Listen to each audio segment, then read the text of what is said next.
Before we get started, just a few quick housekeeping notes. I wanted to address two movies I skipped chronologically, lest anyone think that I missed them. Opera by Dario Argento from 1987 is the first one. While it's a fun movie and I do recommend it to all horror fans, it simply is not a Phantom movie. I go through a process, and I show that process to you in a lot of these reviews, where I kind of stack up if the film is phantom-y enough, if it counts as a Phantom movie, so to speak. And that's really kind of where I get the idea of whether or not I'm going to review the film. And Opera is a good film, and it's about a killer in an opera house. But that's it. It's not really a Phantom of the Opera movie. And Phantom of the Ritz from 1988 also didn't make the cut. It is more of a Phantom movie than opera, but there's two reasons I didn't cover it. One, it's still just barely related to the story at all. Unlike Eyes Without a Face or Dr. Phibes, which are heavily influenced by Phantom lore, Ritz just seems not to care that much about the story, or even about the Phantom in the story that much. And two, I just don't generally talk about movies I don't like. I love most of the Phantom movies, even the bad ones, but I kind of hate Phantom of the Ritz. I don't have much positive to say about it, and I don't really recommend you watch it. So I skipped these two movies, which are often considered Phantom movies, because they just aren't Phantom-y enough for me personally. So let's get into the meat of this video. Today we discuss the classic, the beloved, Charles Dance miniseries, Phantom of the Opera from 1990. This film is adapted from Arthur Kopit's book for his stage musical, Phantom, an American Musical Sensation. And the screenplay for this version is even written by Kopit himself. The series was directed by Tony Richardson, probably best known for The Entertainer, starring Laurence Olivier, and Look Back in Anger, starring Richard Burton. Any Shakespearean actor will do for this man. The film stars Charles Dance as Eric, Teri Polo as Christine, and Burt Lancaster as the retiring manager Carriere. A lot of you youngsters won't have heard of Burt Lancaster, but he's one of my favorites. He's probably best known for his role in From Here to Eternity, The Birdman of Alcatraz, which is just a fantastic movie. Highly recommend you check that one out.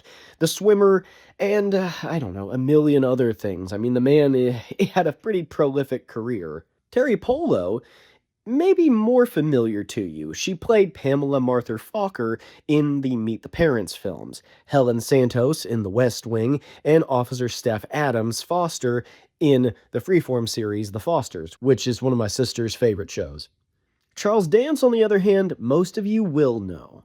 Dance started his career as a stage actor for the Royal Shakespeare Company, but has since become primarily known for his TV and movie roles, such as Gosford Park, The Imitation Game, Mank, Mr. Tulkinghorn in Bleak House 2005, for which he was nominated for a Primetime Emmy, and of course Tywin Lannister from Game of Thrones.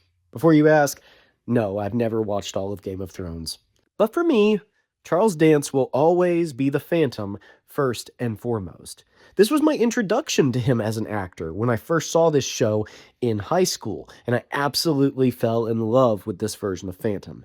It's much more of a romantic story, and strips the story of most of its horror and mystery elements, but I really love it. If you've seen Yeston and Kopit's musical, you've pretty much seen this story. It's just made into a film. But the direction and the performances are worth watching in and of themselves. If you cut the songs out of the ALW show, you'd have nothing. I mean, there's really nothing there.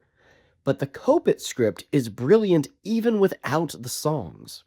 This production is also the only one to be shot at the Palais Garnier in France. At least at the time I'm making this review, and during the opening credits, they really show this off. They take full advantage of the location they have access to.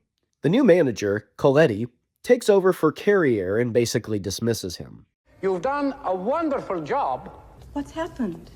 I've just been dismissed. Oh, no. Oh, monsieur, that is terrible. It turns out Coletti and his wife Carlotta inherited the opera, and he is now using that as a way to get his wife Carlotta the role as the lead soprano. Now, around this time, Philippe discovers Christine living on the streets. I think they meet at a fair.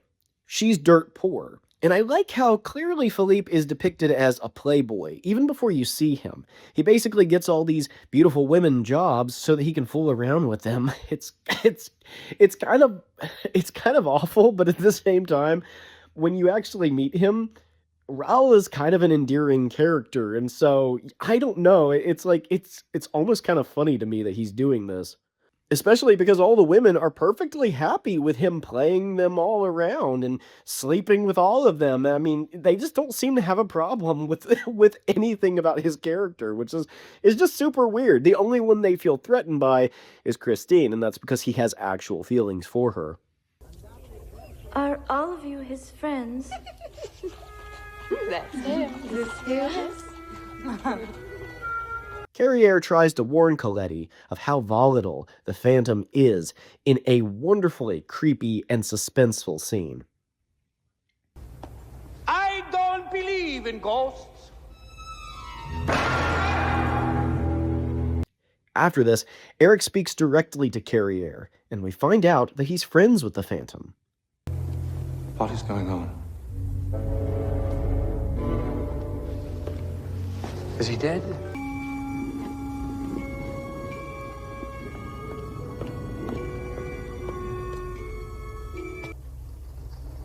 He found out where I lived. He may have seen my face. Oh, God. Why did you let him go down there? I didn't know he was going down. Now, if I had one criticism of Charles Dance's Eric, it's that he sort of does this half-English, half-American accent. I don't know why he just doesn't use his real British accent throughout the whole thing, because he ends up using it more or less at the end in the second half of the show.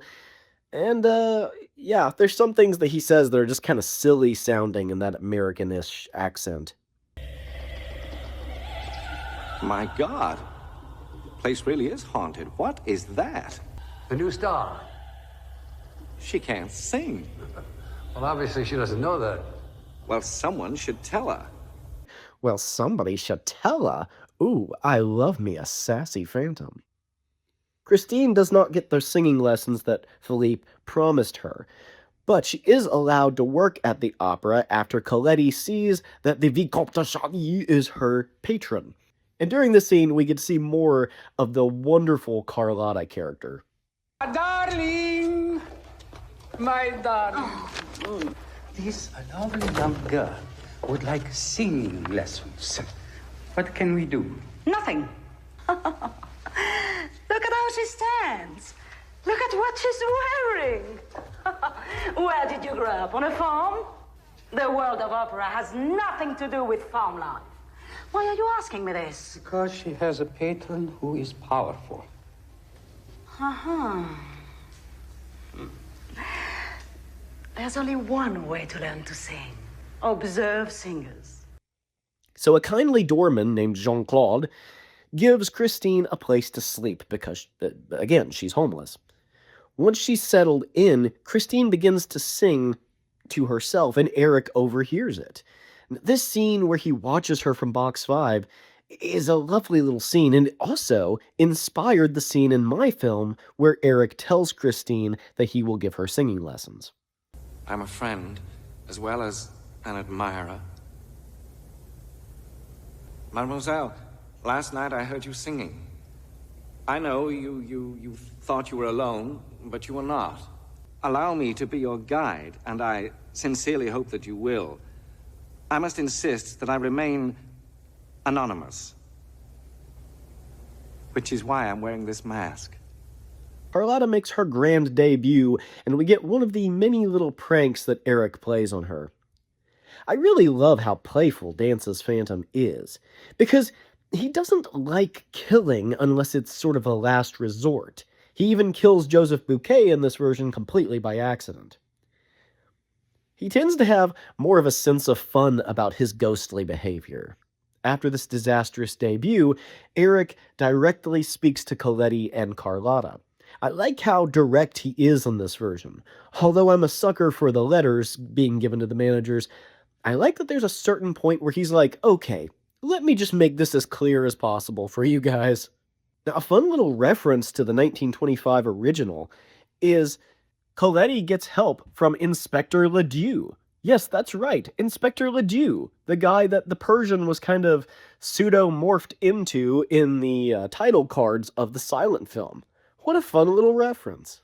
As Eric teaches Christine to sing, we get some of her background about her father.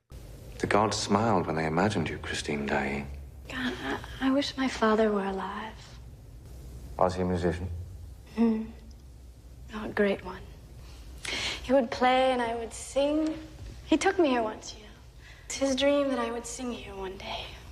He's watched over you. I like to think so. Do you know the Count de Chagny? Why'd you ask? He was the one who told me to come here. He heard me singing at a country fair. We also get this great little line, and I could talk forever about this line, okay? Because he comes to the opera for the wrong reasons.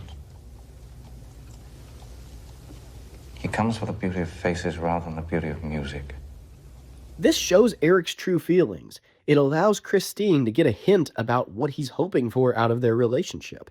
It shows her feelings for Phipe, and even hints that Christine is looking to Eric as a father figure to approve her romance with him. All of this is done in one line that also manages to set up the societal problem that has put Eric in this position to begin with. What an amazing piece of writing, Mr. Kopit. And both actors play it perfectly. Coletti demands Ledoux to catch Eric, and after this, another disastrous performance happens.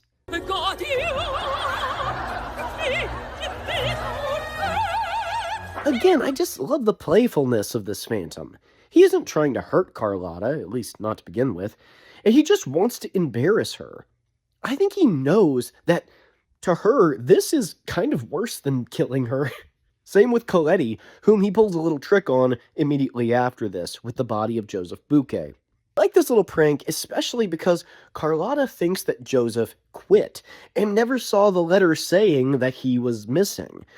Only Coletti saw it, so it feels like this is more of a direct threat to him. I did this to Joseph Bouquet, I could do this to you. Coletti threatens Ledoux to take action and hunt down Eric. You're going to get some of your best men, and you're going down after this creature tonight. Monsieur, in my humble opinion, I have friends in high places, Ledoux. If you understand my meaning. I love that piece of dialogue and the way Ledoux reacts to it. It says so much without him having to go on a Christopher Nolan-style monologue about, oh, I could get you fired, or whatever else. He just says, I have friends in high places, and Ledoux is like, got it. Yeah, okay, I'll take care of it. Right after this, we see Eric is finished training Christine and feels that she's ready to perform. The whole scene is brilliant and touching, and you really feel the emotional warmth between these two souls who are both longing to get closer to each other, but for reasons only one of them understands, never could do that. There's one thing that you've not told me. Where do you live? When you sing, I live in the heavens, and when you do not, down below. How will I ever repay you for this?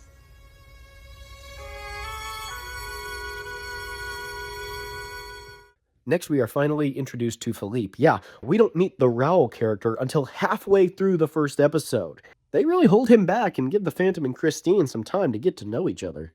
Phipe, by the way, I haven't mentioned this, is the Raoul character.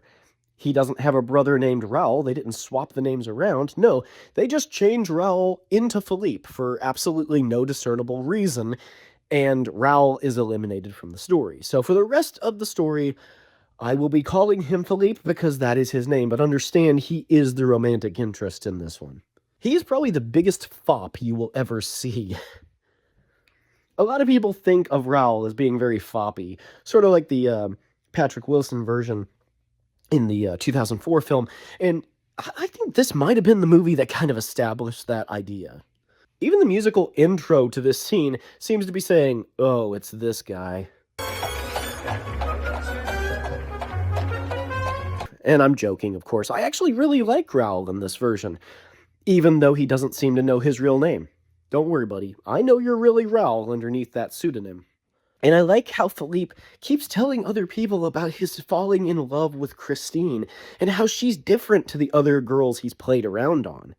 He feels like he's genuinely in love, and even says he's ready to give up the playboy lifestyle just to be with her. Man is filthy rich, super handsome, women are all over him, and yet he wants to give all that up, willingly wants to give it all up for the love of Christine. I think that really does speak volumes about this character. I think we've kind of come in on a childish character who is finally growing up. If we were with him through the entirety of that character arc, it probably would be annoying. But as it is, we're coming in on a guy who genuinely wants to make a change and be a good person. Again, the scene where they are reunited, man, it says so much with just expressions, the setup of the scene, and some well-chosen, but ultimately very sparse dialogue. Raoul is crowded in by women who are fawning over him the entire scene, and he's trying to have a genuine moment with Christine, but it's kind of showing his vapidness on full display. Now, she's cold and distant, partially because of that, but also the fact that she knows Eric disapproves of him.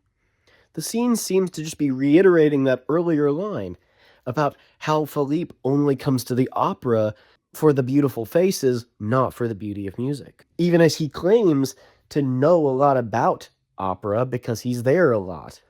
Philippe says that he is going to throw a party at the bistro, and we get some nice world building. Going to the bistro is apparently a tradition, and the entire company goes, and they all sing to entertain each other while they eat. Eric encourages Christine to go, even though she seems uncertain. This is kind of a great setup. I love it when a character kind of causes something they're dreading to happen by accident. In order to fulfill one goal, they accidentally screw themselves over on another goal. Man, it's just classic dramatic irony. You have nothing to be concerned about. I have faith. I promise you you're going to be fine. Notice how his dialogue with Christine is even kind of fatherly as he helps her get dressed. There's no sexual element to any of this, and I like that. We find out later that Eric fell in love with Christine because she looks and sings like his mother. This is a direct counterpoint to Christine looking for a father figure after her own father died. It's as if both of them are looking for a parent but end up finding it in this romantic interest. It's an interesting dynamic and kind of unusual. Now, of course, lots of people have since kind of given this idea that Eric has a Oedipus complex, that he's in love with his own mother, and because of the abuse he suffered at the hands of his mother in the book, that he's looking to replace his mother, blah, blah, blah, blah, blah, blah. This is the only version that does something like that I actually like it. The main reason is because they've changed Eric's backstory completely. His mother loved him. She was the only one who could look at him and express any affection towards him. Everybody else was scared of him. So he wants to find a replacement for that acceptance, which he lost when his mother died. Now, the rest of the time, whenever they try to do this sort of Oedipus complex thing, I don't like it. And the specific reason why is Eric hates his mom, one, and two, the novel actually does have something like this going on, and people are missing it because Eric is such a tragic, deep figure that they're focusing too much on him. In actuality, I think Christine has an Electra complex for her father, and I depicted in my film this very thing. It's way clearer in the novel that Christine is trying to fill the role of her dead dad with the Phantom. It's just rife to be explored, and all of these versions are like, no, we gotta focus only on the Phantom. And I get it, the Phantom's deep and interesting, but so is Christine. At the bistro, we get it driven home again how Philippe sees Christine as more than just a fling, and we get this in a nice conversation with Carrier.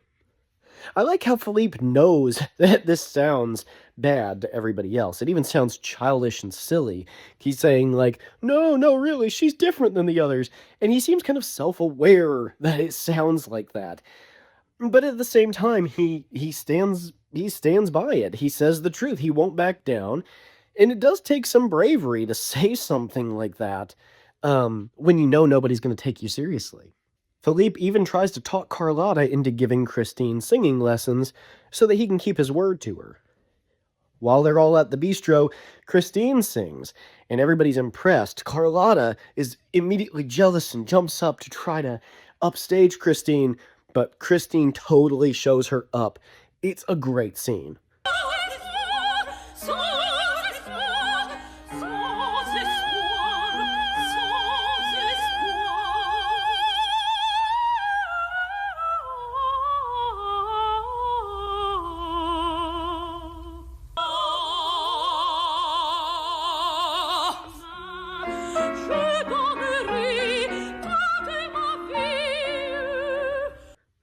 Carlotta's instantly jealous, but Coletti is smart enough to want to sign her under contract immediately.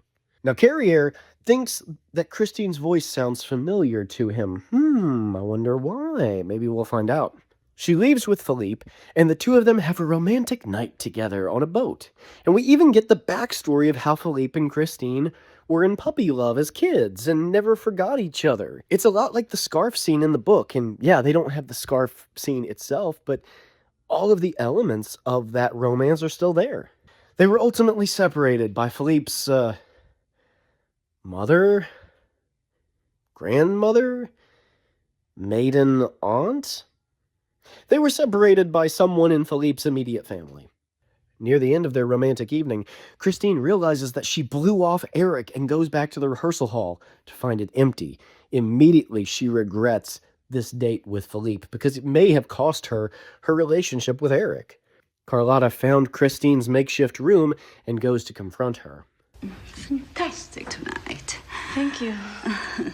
So fantastic that I couldn't sleep. I could only think about you. Because technique like yours simply does not come on its own. The truth is, I don't know what his name is. The maestro never told me it. What does he look like? I'm not sure.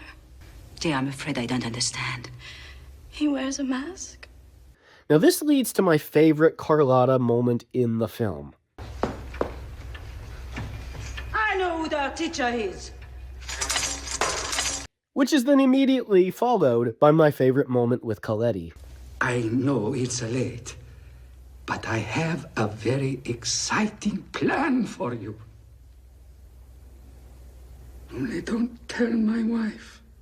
Coletti sees the potential to drive up publicity by showing off Christine as a rags to riches story, but also wants to use it as bait to catch Eric during the performance of Faust. After this little bit of news, Christine talks to Eric, and again, notice the way she almost acts like an embarrassed child lying to a parent. But Eric, simultaneously to seeming like a disappointed father, also seems like a disappointed little boy. But Carlotta, well, she insisted that I go off with her to celebrate, and, well, that's why I was out so late. Well, that's certainly wonderful news. We have a lot of work ahead of us. I'm sorry. I lied to you just now. Monsieur Cioletti came and told me this last night. I wasn't with Carlotta after the bistro. I was with the Count. I shouldn't have lied. I'm not sure why I did. I suppose it was because I thought you'd be upset, and I didn't want to hurt you. Because none of this would have ever happened without you. When she hugs him, he doesn't really know what to do with it. I just love the dynamic between these two.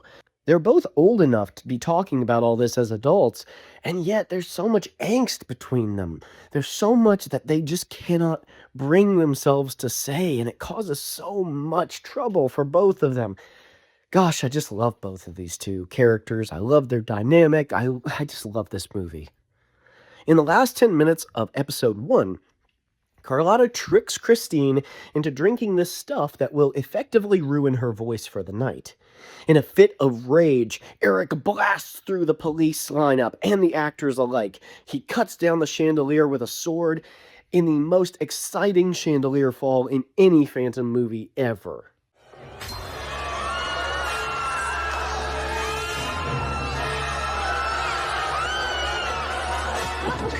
Get that curtain down.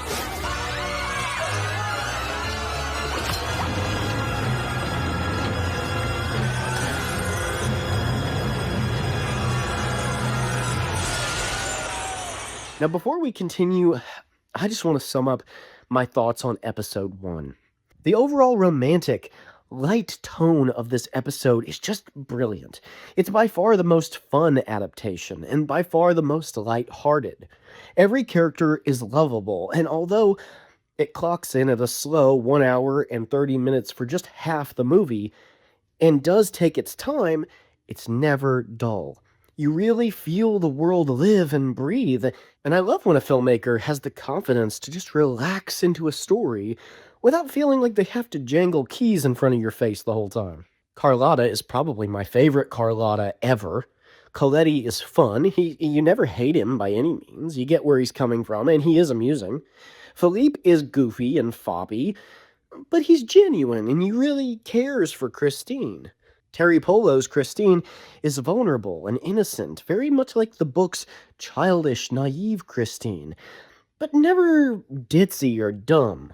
She's the sort of person that, even when she makes mistakes, you just feel bad for her. You kind of want to just hug her and be like, it's going to be all right, bro.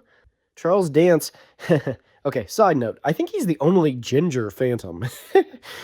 He's also so gentlemanly and has a depth and sensitivity that no other Phantoms really have.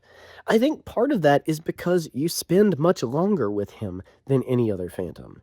You get to know this guy, you feel for him, you understand him.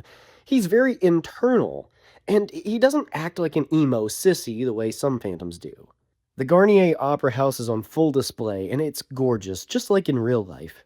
The sets match seamlessly and sell the size and glory of this whole place. Again, it is slower, but you constantly feel the building tension as more and more promises are made, more and more unspoken expectations are added, more and more conflict and complications enter these people's relationships. There's less and less space for the characters to breathe, both physically and emotionally, until finally it explodes in an incredible climax. It's a slow burn, but it really delivers. Episode 2 picks up immediately after the chandelier fall. Gotta say one small complaint. The end of episode 1 makes the chandelier look gigantic and devastating when it hits the ground. Episode 2 then shows this shot, which makes it look very small, almost like an inconvenience. They should have just cut this shot out.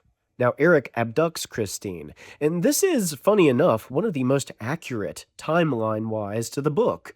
Eric, in the book, kidnaps Christine after the chandelier falls during a performance when somebody's voice is sabotaged.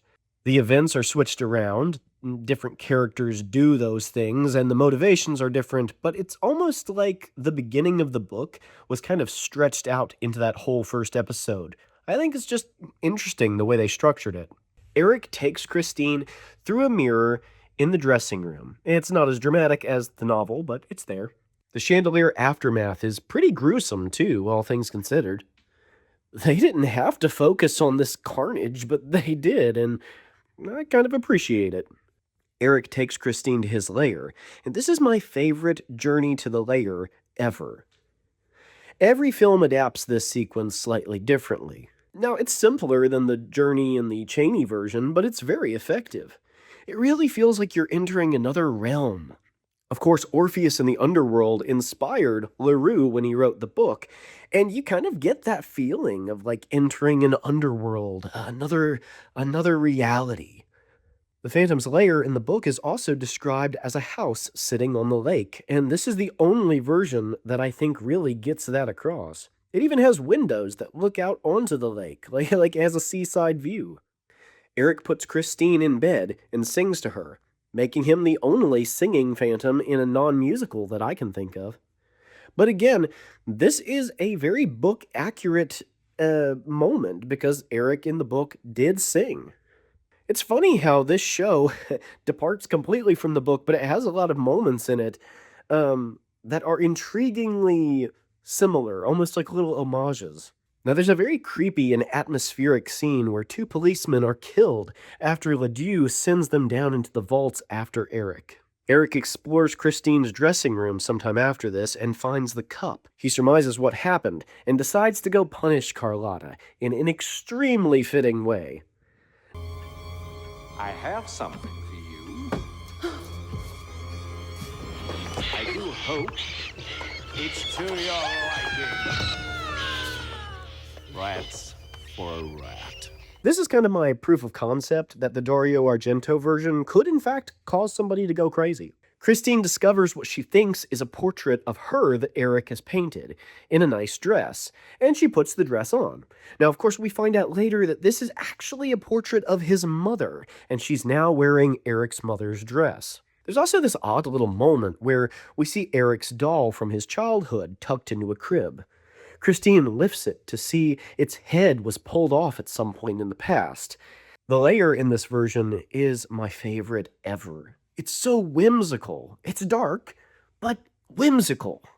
Carrier comes to demand Eric bring Christine back. Ever since I was a child, I have dreamed of her. Now, people are born for many things, Gerard. I was born so that she could save me. But that's what she's done. She is the reason I was born. I love her, Gerard. These little scenes are so impactful. Eric doesn't overstate the point, yet again, the writing stands so tall. This might be the best written and best acted Phantom ever, now that I think of it. Carrier returns to try to convince Christine to leave. You see, he's in love with you. He's always been in love with you. The woman whose voice I said yours remind me of. She was his mother. He then makes a confession to Christine. When his mother died, who took care of him? I did.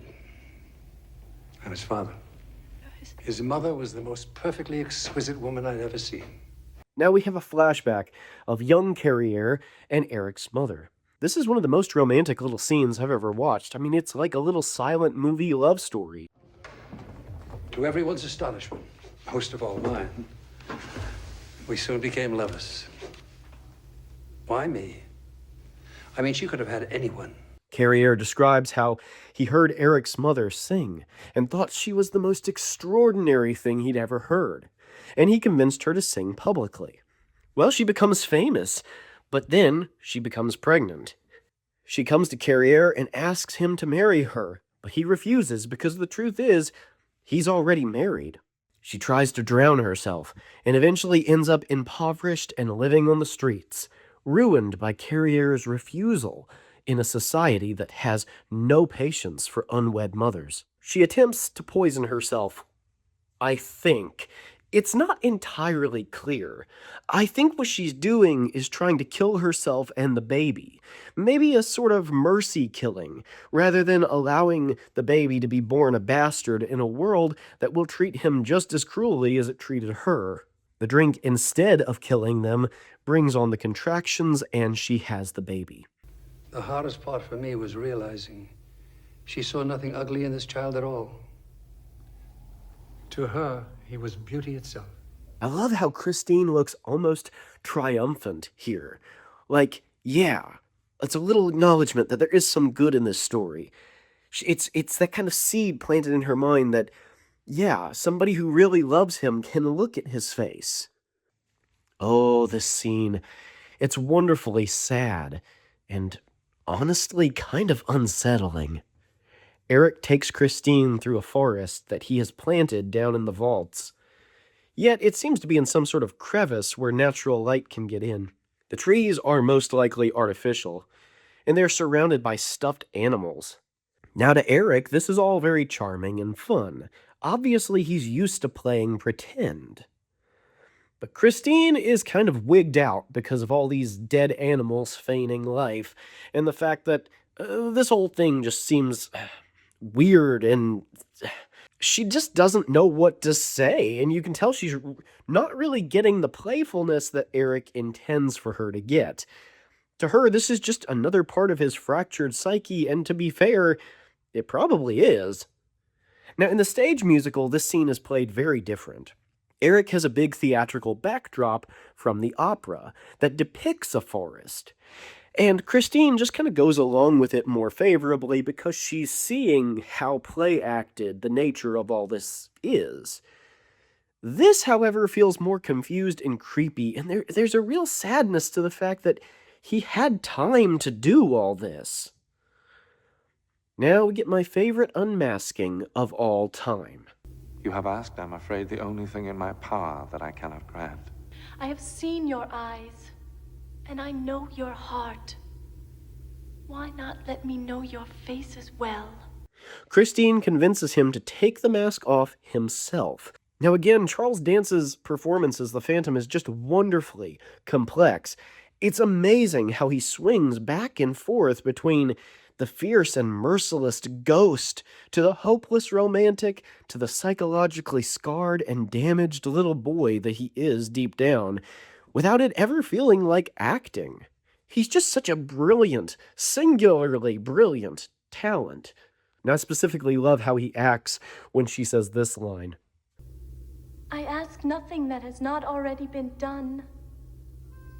Your mother saw your face and smiled. If love could let her give... It's like, whoa, how'd you know that? Are you psychic, Christine? He does, in fact, take off the mask. And unfortunately, Christine cannot take it. It's so sad because if she hadn't fainted, this probably would have fixed everything and the story would have had a happy ending. Carriere is interrogated by Ledoux as Eric tears down his beautiful lair in a fit of absolute furious rage. Christine wakes up and tries to escape, but Eric stops her. Who made this happen? I was happy the way things were. I'm sorry. Sure. I don't know why, but that line delivery always gets me. I'm sorry. Sure. Christine eventually does escape, and there's a very suspenseful little scene where she runs away, pursued by Eric. At the same time, Phipe and Carriere argue about how to save her, and Phipe has this great little speech. Do I love her? I've got to know. Because if you are to save her life, you must do more than just risk your life. My feelings for this woman are like nothing I have ever felt for anyone except her. I have loved her all my life, Gerard. All my life. She is my life. She always has been. Christine escapes right at that moment, and Phipe takes her away. Now, as Christine recovers at Raoul's house from the ordeal, she explains what happened to Carriere, and this is the only time in a Phantom movie where I've felt genuinely bad for Raoul. Poor guy really is ready to do anything to help her, and she's over here talking about how bad she feels for the man who kidnapped and imprisoned her. Like, dude, come on! I'm not worthy of him.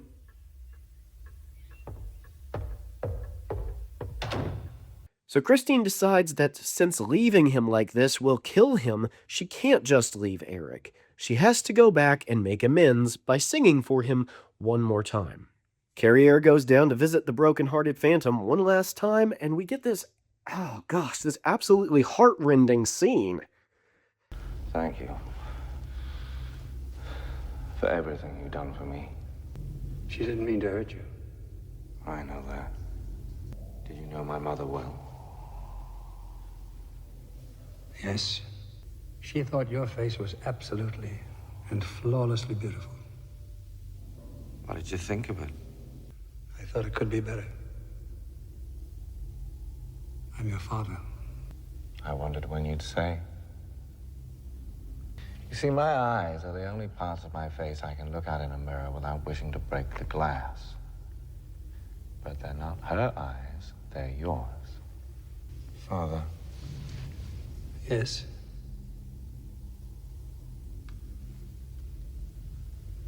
I'm sorry for what I put you through. Well, actually, there never was a day I'd have given any of it up for anything. Gosh, this is just devastating. Listen, I'm not ashamed to say it. I cry every time I see this scene.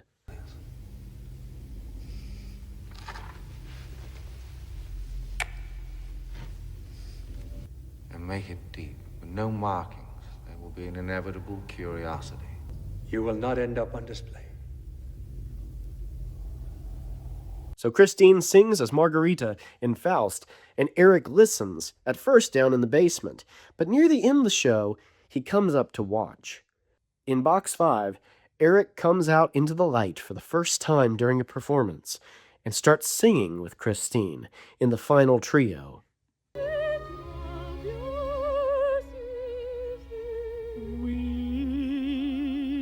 c'est moi, je t'aime. Te voilà sauvé, te voilà sauvé, c'est moi, viens, viens sur mon cœur. Now, this scene had the potential to be very cheesy, but gosh, it is genuinely touching.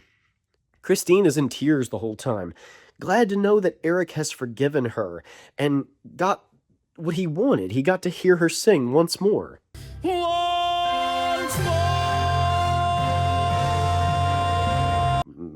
Thanks, Love Never Dies reference. Eric finally receives a standing ovation and the recognition for the beauty that he brought into the world. Yet he doesn't even notice that. He's just happy to have sung with Christine. This is the only time that their voices are ever together in a duet. Unfortunately, an overzealous police officer who was waiting until the song was fully finished because, come on, he's not such a bad guy, he's going to interrupt the show, pulls out his gun and shoots at Eric. So Eric jumps onto the stage and kidnaps Christine one last time. Christine and Eric escape to the rooftop pursued by Phipe. Now he bests Phipe and he's about to throw him off the roof, but he finds he just can't do that to Christine. You love me, please.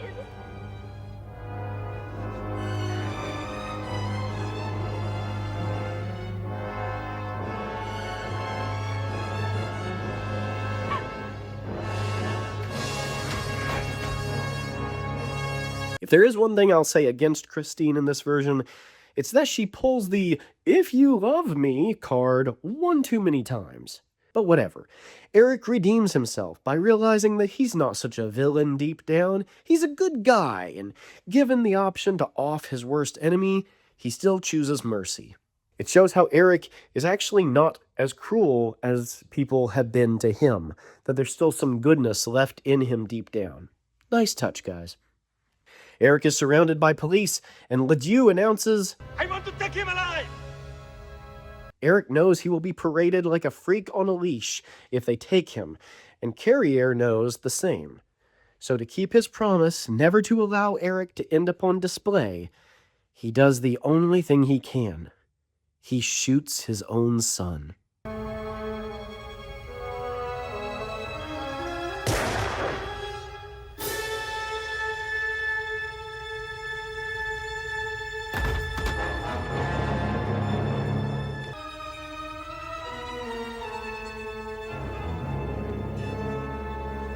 I have to say, this ending has always touched me and brought a tear to my eye, but since becoming a dad myself, this ending is just devastating to me.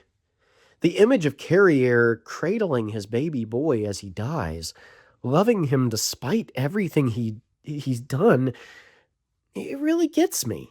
Christine takes off the mask and kisses Eric's forehead and looks long and hard into his face without even flinching.